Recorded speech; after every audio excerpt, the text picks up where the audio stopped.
Good news, my check engine light's finally off. And even better news, we're taking this out to see what the Zacklift is really made of by having a tug-of-war with a D10 dozer. So we got the pre-trip on the truck done, all is checked out and good. It's warmed up, aired up, PTO's on, so now it's aired up, so we can put the Zacklift away.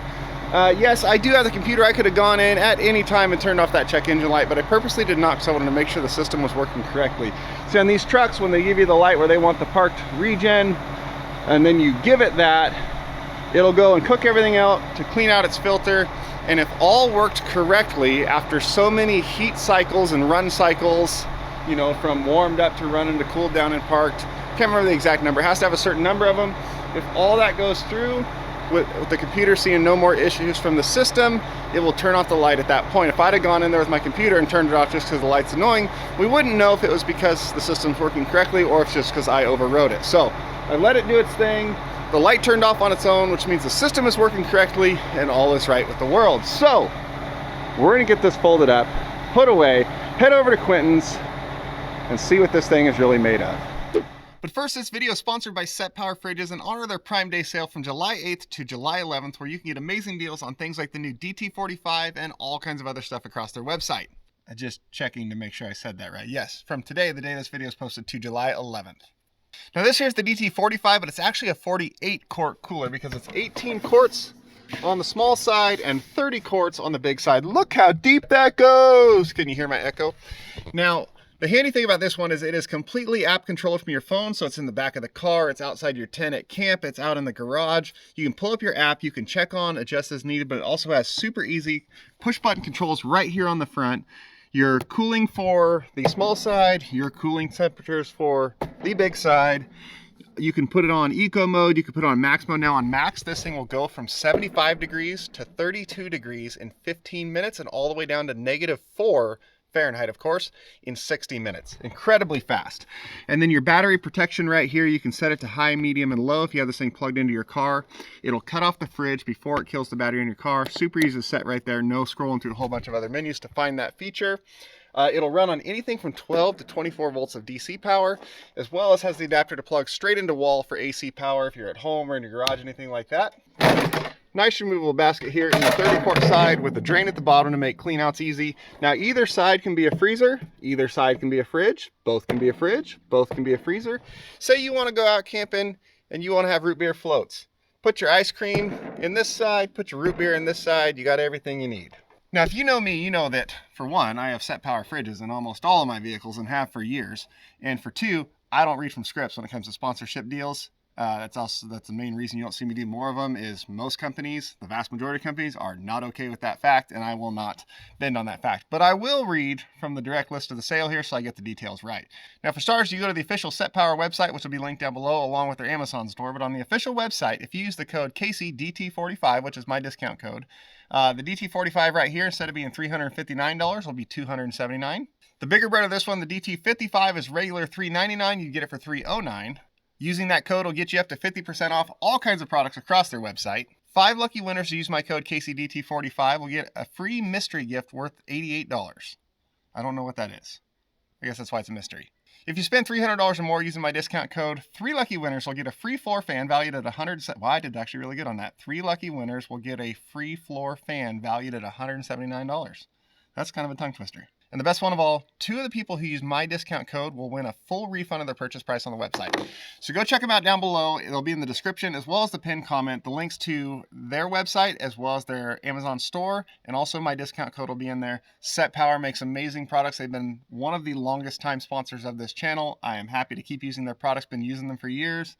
Absolutely love the things. This one has already been getting used and abused, as you can see. Great products at a great price that do exactly what they say and stand the test of time. What more could you ask for? Go check them out, and thank you again to SetPower for sponsoring another one of my videos, continuing to support what I do. It is very much appreciated, and thank you guys for being a part of it. Let's get back to the video. Is this what Saturday work attire looks like? Hell yeah. Well, I make it by a mile. Yeah, you notice how our gate's all jacked up? Yeah. FedEx driver, and I got it on video. You have how many giant 9 to 13 axle trailers pulling in and out of here? FedEx driver pulls around, hits the actual post that holds the gate up, tweaks the fence, ruins the gate. You know what FedEx told me? I need to fix the gate and then file a claim with them in order for them to fix it. So this can make it through no problem, but a FedEx truck, your gate's too tight. Yeah. Yeah. I wonder how they fixed the trailer.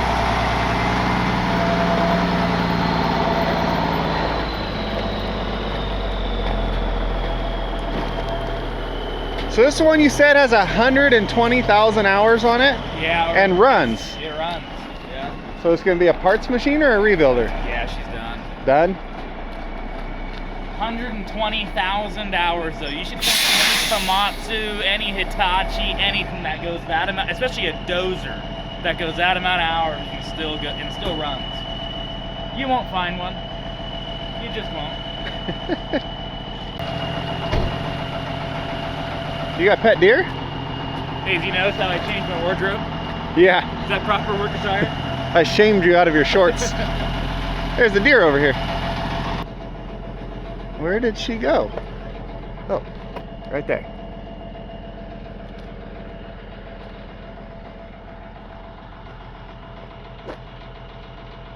Okay, to clarify, does the dozer run? Yes. Does it run correctly? No. Apparently it took quite a bit of finagling and mechanicking to get it to drive in a straight line onto the trailer because it doesn't want to do that. So we're gonna have to do a bunch of finagling and stuff to get it off if we want to make it run on its own, or the reason the Zacklift's here is we might have to just get it into neutral and pull it off. Okay, Quentin's taking the forklift over. He's got to move that tractor out of the way so the truck can pull up far enough to get the deck at the edge of the pavement and split apart so that that's not walking on the pavement.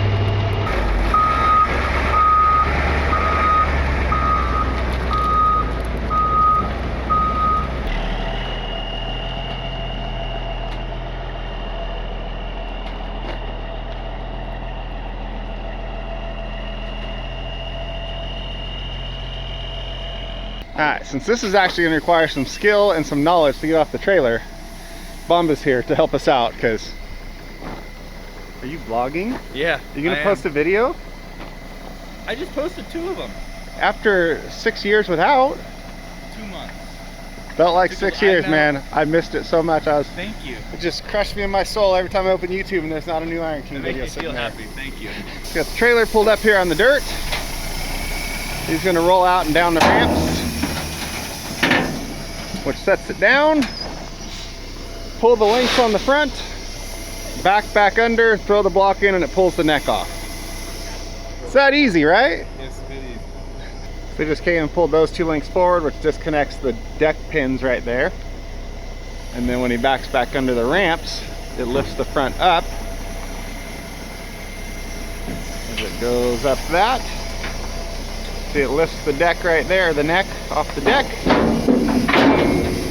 Release the pin at the back, put a block there to take the weight of the neck and pull forward. This one's definitely that one's So now that pin is released, which is what holds the deck back. And those blocks right there keep the neck from falling down to the ground when he pulls away. So we're just looking it over, and check this out. This whole rear idler shaft failed and is like sitting over here where it's supposed to be down there. We were talking about how much slack was on the tracks we were looking, even though the undercarriage actually looks really good. You got ton on the sprocket segments. You're not worn into the links there. And then we see this, and that's where all the slack's coming from. The inside is completely gone too. The outer half of the shaft is still sitting in the block, but the inside is sheared off and this whole idler shifted forward. So our working theory is that the bearing seized up, and instead of turning the wheel around the shaft, it just started turning the whole shaft until it sawed through itself. The other thing is, Quentin says this is not supposed to be here. No. So what is this plate covering? So it probably has so many hours that this is wore in, which is kind of odd. I've never really seen them wear like that. But you can see, look at how thin that is. So this is like the virgin material right here. And this is all weld that they've built up. Look at the inside of that, how thin that is. Yeah. This should be this thick. Without the plate. Exactly. And it's smoked. Do you think this is just to build up and protect? Yeah, this. So it doesn't end up like the landfill machines where it wears through the side and packs full? This frame is, she's garbage, unfortunately. Especially since this is one that isn't cracked there and there, like most of them. What we'll end up doing is we'll take this whole frame apart and we'll take all the bogies out of it. That front major bogie is $20,000 from Caterpillar if you got to buy it new. Hey, and the good thing is we know the Zacklift will pick one of these up. So this is not good, but it's not bad. So see how this is, the bolts are kind of, there's not a lot of material here, right? Yeah. So look at this, look at my space here on my finger here, right? And then it's kind of hard to tell, this one's wore too. The whole frame's wore hard. Look at the bottom of this, how much less is there compared to that front one. So these are what you call your track guides. So they hold the track from walking back and forth. And this has been, what they've done is these have fallen off and they've run it without this guide here and it's wore this down. So that's not great. We'll end up taking the frame apart. But yeah, all of our slacks. The rails look good. Yeah, these are not bad at all. And the bushing, you can feel some wear on the very top if you put your hand up here. I know camera vision, you really can't tell, but if you put your hand in there, you can feel a ridge. Oh yeah, not bad though. No. That's all runnable. It's not like it's wore through and you can see the inner part of the bushing. I've seen that other D8. I've seen that on your machines. Can you believe how this, so this tractor has 120,000 hours and the frame looks fine. It does. I don't see any cutting edges welded to it. No. I've definitely seen you buy worse. Oh, I think Kenny just showed up. Did the man just show up? Oh, there he is. He wants to make sure you don't f up another one of his trailers. Probably. I think this is the trailer. Yeah, this is the one you hold the compactor on. And then you got it here to your yard in the dirt and put tires on it. Yep, and now it's gone. Oh yeah. You want to? I just put it there, what, last week? Yeah, look, here's the... Bomba already tore it all apart? Yes. That quick? Yep, it's done. Jeez, I just put it there. It's sitting right here, do you want to see it? It does have a lift cylinder left, but So, we'll cut that off. This was the compactor. that wasn't even a week. And she's gone. Time is money, right? Jeez. I know you don't get any credit for this. This was all Bomba. This was all Bomba. Man, he tore that thing down quick. It'd be way easier to tow it now. You want to try and drag it with the Zacklift now? I can drag it with the power wheels now. Dang. Bomba don't mess around. No, he does a good job. Well, should we see if the old beast will fire up? Yeah? What do you think, Bomba? You think it'll run? No. No. So clarify how things work around here. Me and Quentin, we can do things. And we can film. Bomba knows how to do things. See, people always give me shit for that, right? Oh, you're not a mechanic. I know I'm not a mechanic, right? That's why I hire a mechanic. So, what we were told is this dozer took some effort to get on the trailer. So, Joe, which they've seen on the channel before. Yes. Joe in Nevada was working on this thing, getting it out of the mine. And supposedly the shifter up top, because you have a little toggle switch, you have first, or you have forward and reverse, Yeah. right? And then you got your little buttons for first, second, and third. Yeah. Supposedly that toggle switch is messed up and it only goes reverse or something, or forward, or either one. So we have to basically leave it in whatever position it's in, go to the back of the transmission, Which and is swap the solenoid. up in here. So we're gonna need to go up in here, take this plate off the back, and then swap the solenoid from first to reverse or whichever one it thinks it's in, and trick it into going into reverse or forward.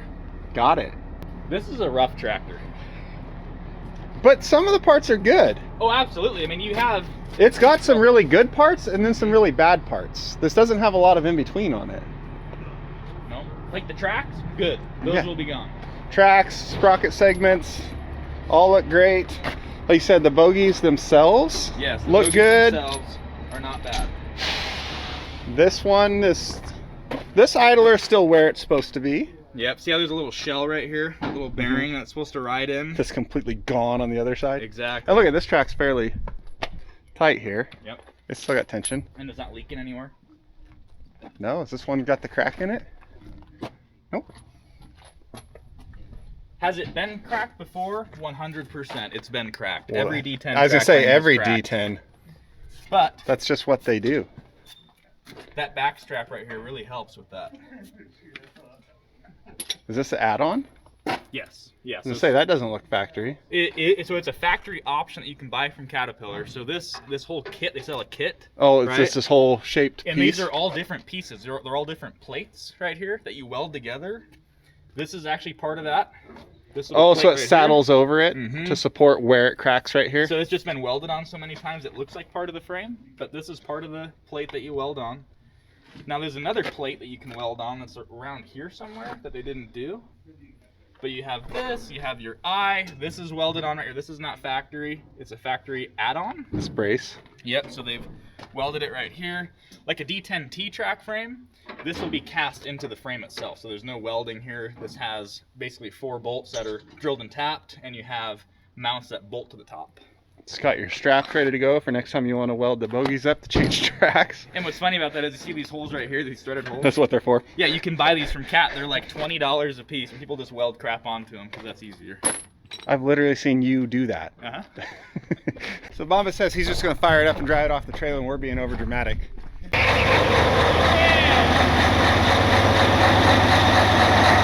fired right up. I was so quick I missed it.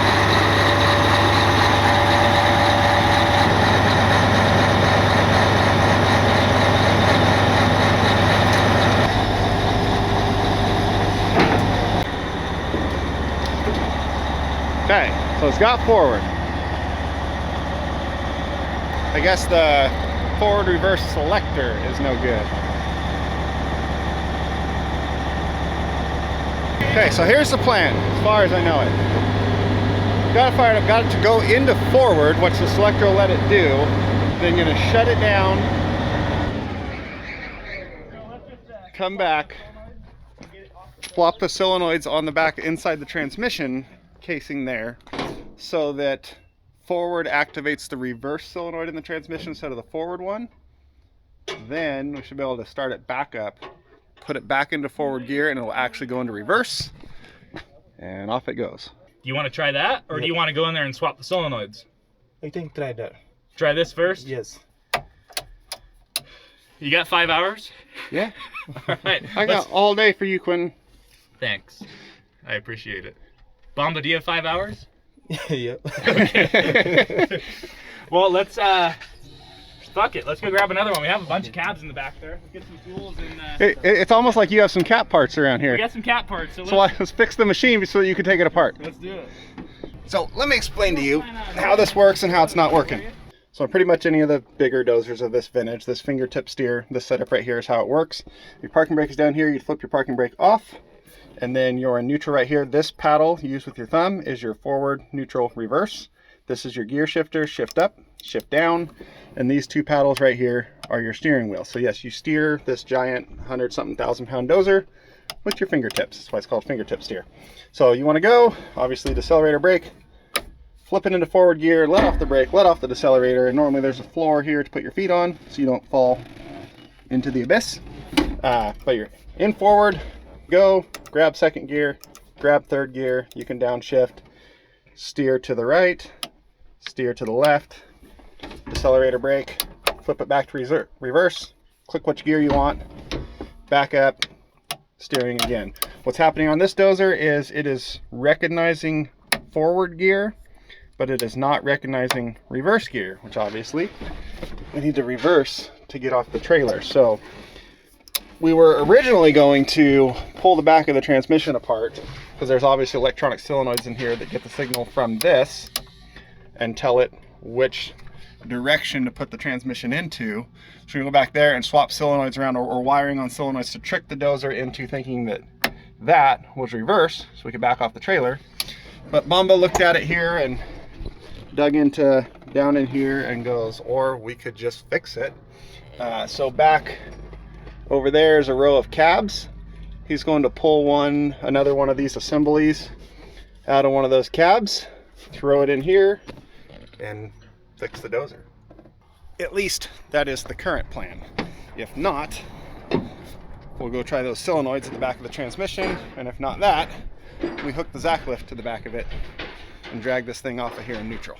The parking brake will release, so we're good there.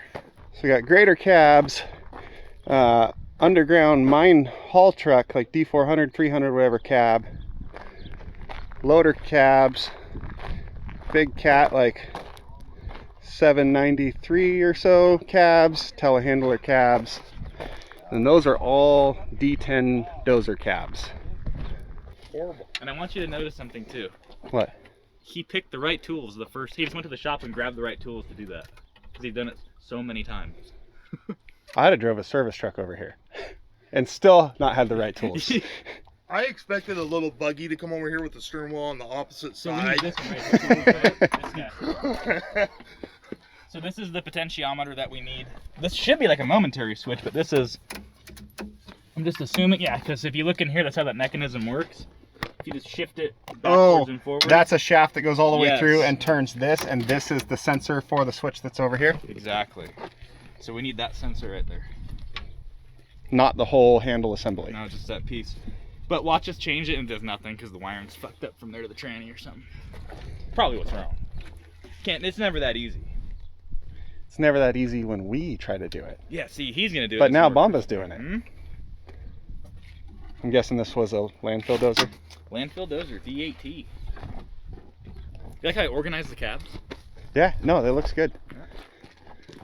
But you, like, your turnaround back there has disappeared. Yeah. I came pulling back there the other day to go just swing on around like I did before, and I got back there and realized how screwed I was. Well, scrap is so low right now. I'm not gonna scrap it and wait till scrap comes back up.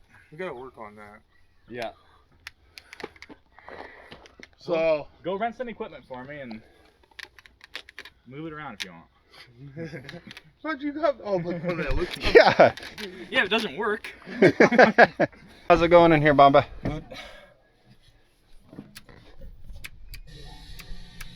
Let's not pretend that you helped at all whatsoever. Talking about, I've been here the whole time doing everything. Bomba just watched. Yeah, let's not pretend like you weren't talking for the last hour. Let Bomba do all the work. Nah, he just watched. I did it all. Everything, every wire, every nut, I did it.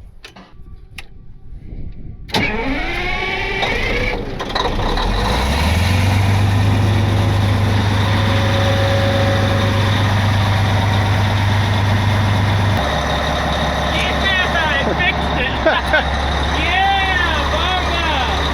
Give me that thumbs up! Is it gonna make it without going off the side? Yeah, of course it will. We got no steering. Let's get right off the Will it steer going forward and kick it the other way? What I'm gonna try and do is get a screwdriver and move that potentiometer on the left one, or the right one, and see if we can get the left track to spin and get it straightened out. They just kick that way a little, just enough. You know, it'd be perfect. You just get this, beat this, start- Hey, we have forward and reverse now, right? Yeah, we do. So, here's what you do. Chain across Exactly. and slowly back up, and it'll pull it back in line, and then you pull forward, take the chain off, and back off. Try the screwdriver. Whatever you want to do. But if you chain to that track from here, You know what that sounds like? Manual labor. there's a Kenny switch. Go forward. Bumba's got a screwdriver up there stuck in turning the sensor to lock up this track and try to kick it, I think is what he's doing.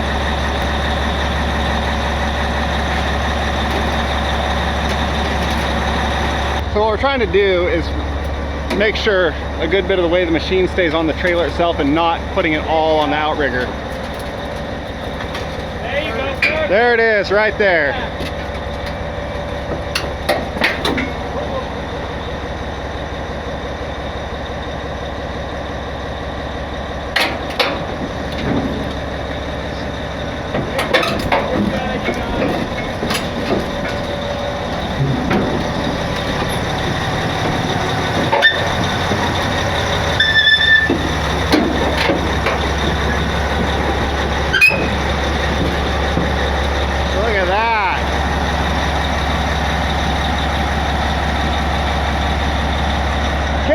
gotta be some kind of record. The machine got off the trailer at Quentin's yard and your trailer's still in one piece. But we had to be here to stop and think it through. Yeah. Just need a little supervision.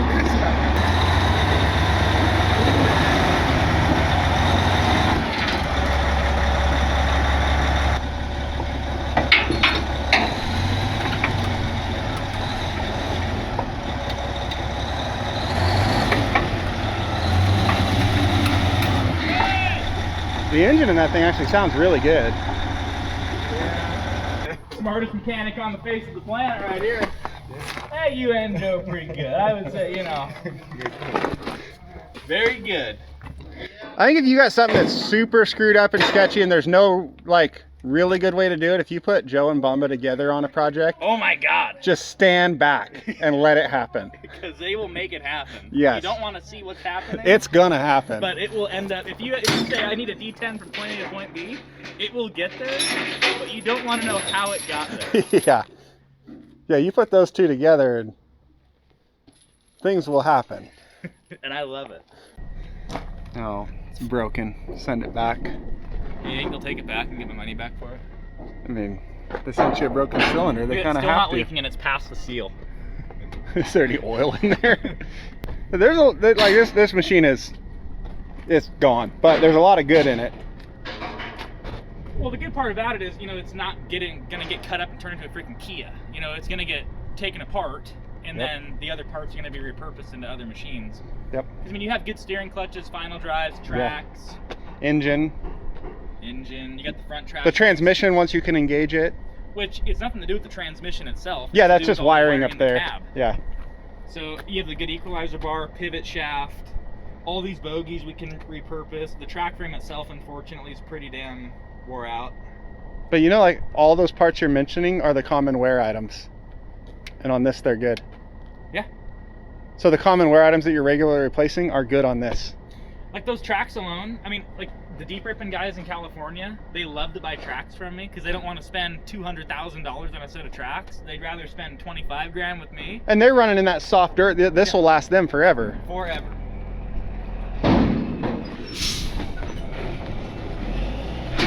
What did they do there? This is like a brace on here. So they don't rip the pockets out. But is the pocket broke though? It's not like welded in here where you would expect if it broke.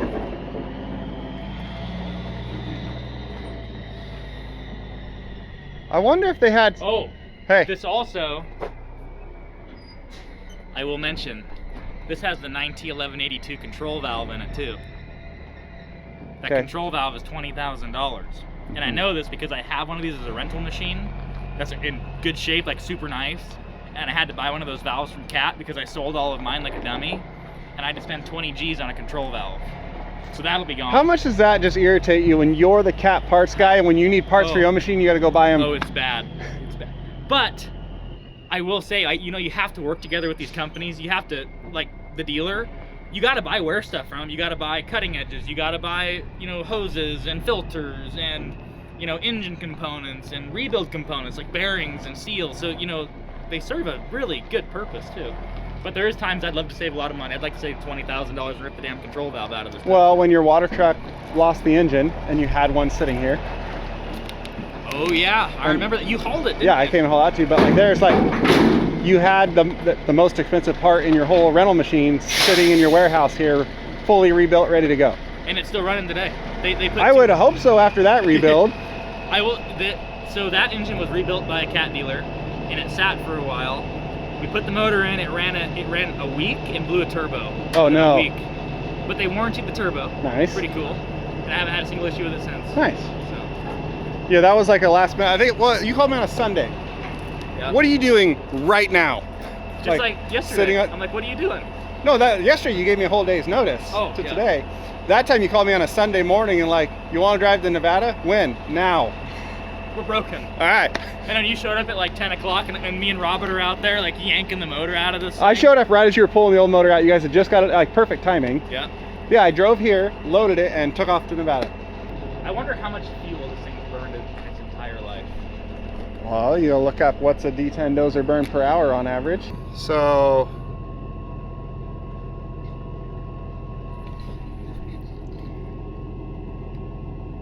$23 to 30 gallons per hour. So we're gonna go a little bit on the conservative side of that and say 25 gallons per hour times 120,000 hours. 3 million gallons of fuel have passed through this machine, if our numbers are correct on that, which is absolutely insane. Well, low bed's gone. Machine's ready to get torn apart. And Bomba made it happen. Bomba's the real hero here. Oh yeah. No, my only solution to this would have been like hook stuff to it and start pulling and dragging. Violence. Like, fix it? No, not an option in my book. We're just gonna brute force and ignorance. Yo, what did you say? Bomba, Yep. good work. You're the hero today. Or, no, you're the villain, because he's the reason I didn't have to use the Zacklift. He just ruined my video. He can take you out of business. Bomba, we're gonna fight. I don't know if you want to fight. No, I do not.